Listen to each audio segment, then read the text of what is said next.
Parti marxiste-léniniste envoie ses salutations aux travailleurs qui défendent leur dignité face aux assauts contre leurs conditions de travail et de vie.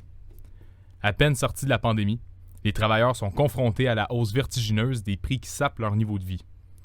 L'incapacité et la réticence des partis du cartel au pouvoir et de leurs riches patrons à mobiliser les immenses ressources du pays pour les protéger soulignent la nécessité pour les travailleurs de défendre eux-mêmes leurs intérêts et leurs droits individuels et collectifs par des actions organisées. L'élite au pouvoir n'a pas de réponse aux problèmes auxquels le peuple, l'économie et le pays sont confrontés. Elle a perdu le contrôle des immenses forces productives que le peuple a construites grâce à son ingéniosité et à son travail.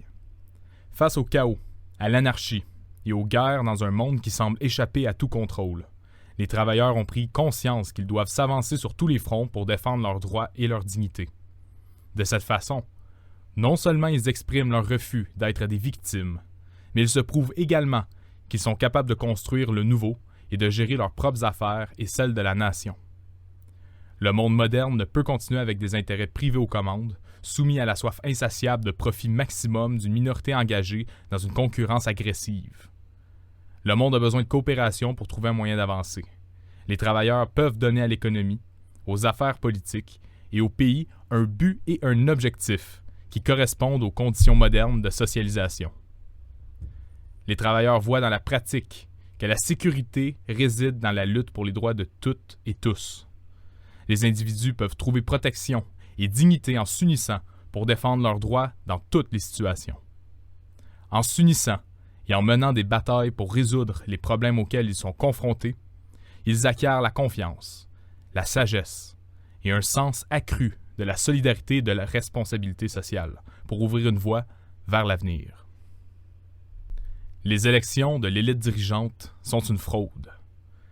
Les partis politiques du cartel et leurs riches patrons utilisent leurs élections pour escroquer le peuple et le détourner vers des batailles sectaires en faveur de tel ou tel parti. C'est le cas actuellement au Québec, avec l'élection du 3 octobre prochain. L'élection des partis du cartel au pouvoir ne résout aucun problème. Cela n'amène pas le peuple au pouvoir, cela l'empêche d'y accéder.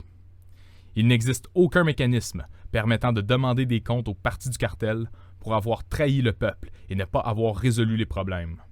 Les partis du cartel font de beaux discours, mais lorsqu'il s'agit de les mettre en pratique, ils ont toujours des excuses pour ne pas résoudre les problèmes.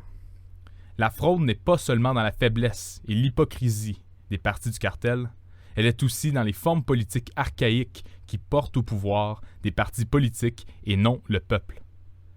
Les anciennes formes politiques servent les intérêts privés étroits des riches et privent le peuple de tout pouvoir. Une nouvelle direction est nécessaire. Un renouveau démocratique est nécessaire. Les travailleurs ont besoin de s'investir du pouvoir pour être en mesure de résoudre les problèmes auxquels eux et le pays sont confrontés. Le Canada, avec ses immenses régions de ressources naturelles, ses travailleurs instruits et ses forces productives modernes, a tout ce qu'il faut pour résoudre les problèmes auxquels est confronté l'environnement social et naturel. Le problème est dans l'objectif rétrograde de ceux qui possèdent et contrôlent les grandes entreprises de l'économie et qui utilisent les formes politiques archaïques pour servir leurs intérêts privés en vue d'un gain et d'un profit personnel. Les formes économiques et politiques excluent le peuple du pouvoir et le privent des moyens de résoudre les problèmes et de construire le nouveau.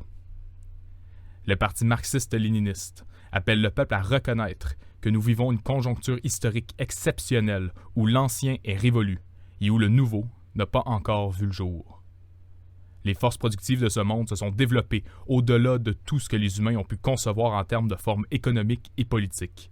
Les travailleurs ne trouveront pas le nouveau dont ils ont besoin dans les anciennes formes et l'élite dirigeante qui n'ont ni la capacité, ni l'intérêt de mettre les immenses pouvoirs des forces productives modernes sous contrôle pour servir les humains et la nature. Les travailleurs peuvent changer la situation par une lutte unie pour défendre leur dignité et leurs droits. En s'organisant et en trouvant la force et le pouvoir de l'unité dans l'action pour une cause juste et par la persévérance à se battre dans toutes les conditions, les travailleurs sauront concevoir les nouvelles formes économiques et politiques dont ils ont besoin pour faire naître le nouveau. Les travailleurs peuvent le faire. Les travailleurs doivent le faire.